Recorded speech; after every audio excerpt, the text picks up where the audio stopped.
नमस्कार दोस्तों। यूँ तो सपना एक मिडिल क्लास परिवार की लड़की थी जो हमेशा पढ़ाई में अव्वल आ रहती और लोगों का भरपूर प्यार भी उसे मिलता। अब तक ज़िंदगी में जितनी भी परेशानियां आई वह बड़ी ही आसानी से लोगों की ओर बढ़ती चली जा रही थी। लेकिन उसे क्या पता था कि वह ऐसे एक भंवर में फंसने वाली है जहां से निकलना उसके लिए थोड़ा मुश्किल होने वाला है। धीरे धीरे उसके जीवन में समय ने करवट बदला और वह अपनी पढ़ाई पूरी करते हुए बैंकिंग की तैयारी करने लगी। और वह दिन भी आया जब उसे खुशखबरी मिली कि बैंक में उसका चयन हो गया है। और इस बात से मानो वह फूली नहीं समा रही थी। उसके साथ साथ उसके माता पिता और छोटी बहन भी बहुत खुश रहते हैं। उन्हें ऐसा लगने लगा था कि अब उनके जीवन में कोई भी परेशानी नहीं होने वाली है।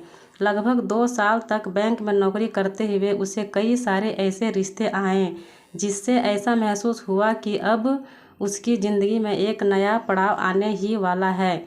उन्हीं सारी रिश्तों में जतिन का रिश्ता सपना के लिए आया, जो पेशे से सॉफ्टवेयर इंजीनियर था। दिखने में ऊंचा लंबा कद काठी का जतिन सभी को सपना के लिए पसंद आ गया था और कहीं ना कहीं सपना को भी जतिन पसंद था।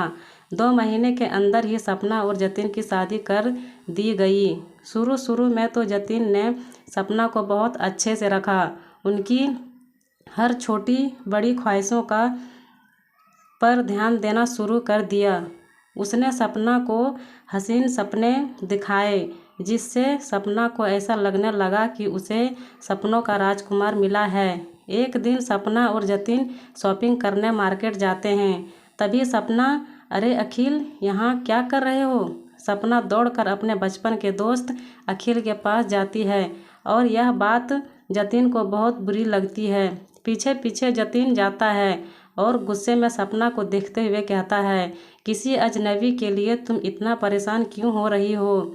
सपना, अरे जतिन, यह अजनबी नहीं, यह तो मेरे बचपन का दोस्त है अखिल। हाँ हाँ, मैं इस मोटी के बचपन का दोस्त हूँ। अरे तुम्हें पता है, बचपन में मैं इसका पूरा होमवर्क करता था और इसे गुड मिला करता था। मजाक में हंसते हुए जतिन, देखो बचपन की बातें बचपन तक ही रहने दो। और सपना, तुम्हें याद नहीं, घर में मेहमान आने वाले हैं, चलो जल्दी घर। हाथ पकड़कर जतिन सपना को कार में बैठा देता है जिसे सपना की चूड़ियां टूट जाती है और उसे दर्द होने लगता है। लेकिन इस बात का जतिन को बिल्कुल भी असर नहीं पड़ता और वह घर चले जाता है। घर पर जाने के बाद जतिन जोर जोर से सपना की ओर देखकर चिल्लाने लगता है जिससे सपना डर जाती है और अपने कमरे में जाकर रोने लगती है। अब तो जतिन का व्यवहार काफ़ी बदल चुका होता है। वह ना तो किसी से भी सपना को मिलने देता और ना ही किसी को घर ही आने देता। सपना के फ़ोन में भी बैलेंस नहीं डलवाता कि वह किसी से बात ना कर सके। जतिन का बदलता हुआ रूप देखकर सपना को और भी डर लगने लगता और वह चाहकर भी अपने घरवालों को इस बारे में नहीं बता पा रही थी। एक दिन सपना की पड़ोसन सुकन्या उससे मिलने के लिए आती है और जैसे ही वह कॉल बेल बजाने वाली होती है कि सुकन्या को बाहर से ही जतिन को चिल्लाने की आवाज़ आती है। सुकन्या खिड़की में आकर देखती है तो वह यह देखकर सहम जाती है कि सीधा साधा देखने वाला जतिन सपना के ऊपर हाथ उठा रहा है और उसे गंदी गालियां दे रहा है। अब सुकन्या के घर की कॉल बेल बजाती है लेकिन यह कहकर जतिन सुकन्या को वहां से जाने के लिए कहता है कि सपना अभी सो रही है।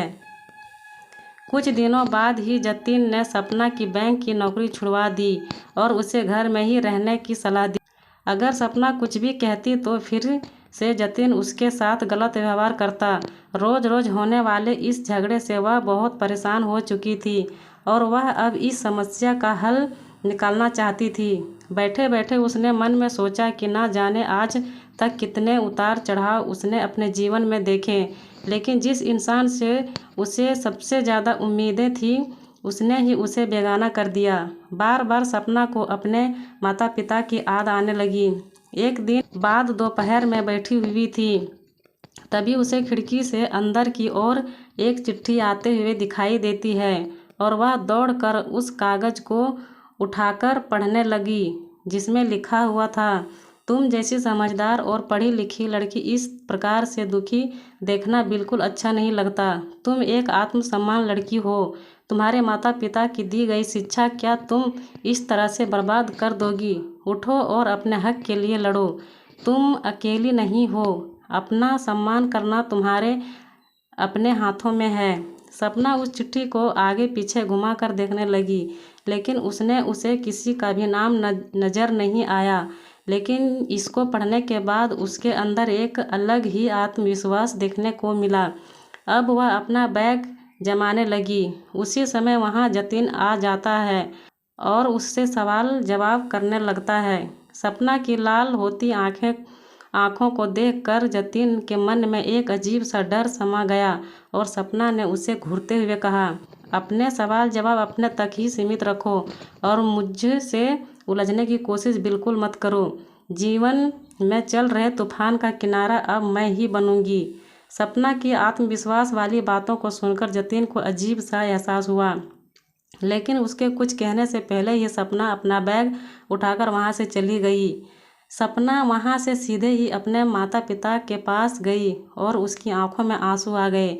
सपना ने अपने माता पिता को अपने साथ होने वाले सारे दुर्व्यवहार के बारे में बताया, जिससे माता पिता को भी बहुत दुख होता है और वे लोग अपनी बेटी का साथ देते हुए कहते हैं कि उसे वहाँ से कहीं भी जाने की ज़रूरत नहीं है। सपना भी खुश होते हुए कहती है कि अब वह आज़ाद महसूस कर रही है और जल्द से जल्द इस रिश्ते को ख़त्म करके अपने आगे की ज़िंदगी को सुखी बनाना चाहती है। सपना अपने माता पिता से कहती है, मेरे अंदर जो भी आत्मविश्वास आया है वह उस चिट्ठी की बदौलत ही आया है, लेकिन मुझे यह समझ नहीं आया कि आखिर वह चिट्ठी मुझे भेजी किसने। मन में चिंता लिए सपना बैठी हुई थी कि तभी उसे सुकन्या अंदर आते हुए दिखाई देती है और वह हंसते हुए कहती है, तुम्हारी वह गुमनाम दोस्त और कोई नहीं बल्कि मैं हूँ। मैं जतिन को देख लिया था कि वह किस तरह से तुम्हें परेशान कर रहा था, लेकिन तुम कुछ कर नहीं पा रही और इसी वजह से मैंने तुम्हारा अदृश्य रूप से साथ देने की बात सोची। लेकिन अब मैं बहुत खुश हूँ कि तुम यहाँ आकर पहले से ज़्यादा खुश और आज़ाद हो। सुकन्या की बात सुनकर सपना रोते हुए उसे गले से लगाती है और बार बार उसका धन्यवाद करने लगती है। सपना आए इस बदलाव से खुद को स्थापित करना चाहती है, जिससे किसी के आगे भी उसे झुकना ना पड़े। अब फिर से बैंक की तैयारी करके एक अच्छे पोस्ट पर आ जाती है। अपने जीवन में चल रही उथल पुथल को ख़त्म करके उसने अपने जीवन को बचा लिया। दोस्तों, हमारे आसपास कई प्रकार की महिलाएं होती हैं जो सक्षम होते हुए भी एक सही फैसला नहीं उठा पाती। अगर हमारे समाज की महिलाएं जागरूक होती हैं तो इसके समाज की भलाई होती है। आज हर महिला को समाज से पहले खुद के बारे में सोचने की आवश्यकता है, ताकि कभी भी उसे किसी गलत भावना के सामने झुकने की आवश्यकता ना हो, जिसमें सबसे ज़्यादा योगदान शिक्षा का है। इसलिए हर महिला को शिक्षित होना जरूरी माना गया है। एक बात और गौर करने वाली है कि प्यार ही सब कुछ नहीं होता है। प्यार और सेल्फ रिस्पेक्ट में कभी किसी को एक चुनने का मौका मिले तो हमेशा प्यार को साइड करके सेल्फ रिस्पेक्ट को प्राथमिकता देनी चाहिए।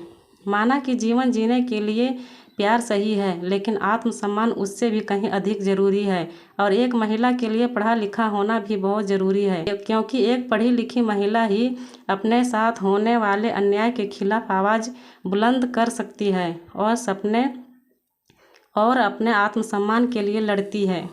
जैसे कि इस कहानी में हम लोगों ने देखा कि सपना का पति उससे प्यार तो करता था, लेकिन बाद में शक करने लगता है, उसे मारने लगता है, शारीरिक प्रताड़ना करता है। लेकिन बाद में जो कदम सपना अपने आत्मसम्मान के लिए उठाती है वो एक बहुत सराहनीय कदम होता है। कहानी पसंद आने पर लाइक, कमेंट्स और शेयर करना ना भूलें। धन्यवाद।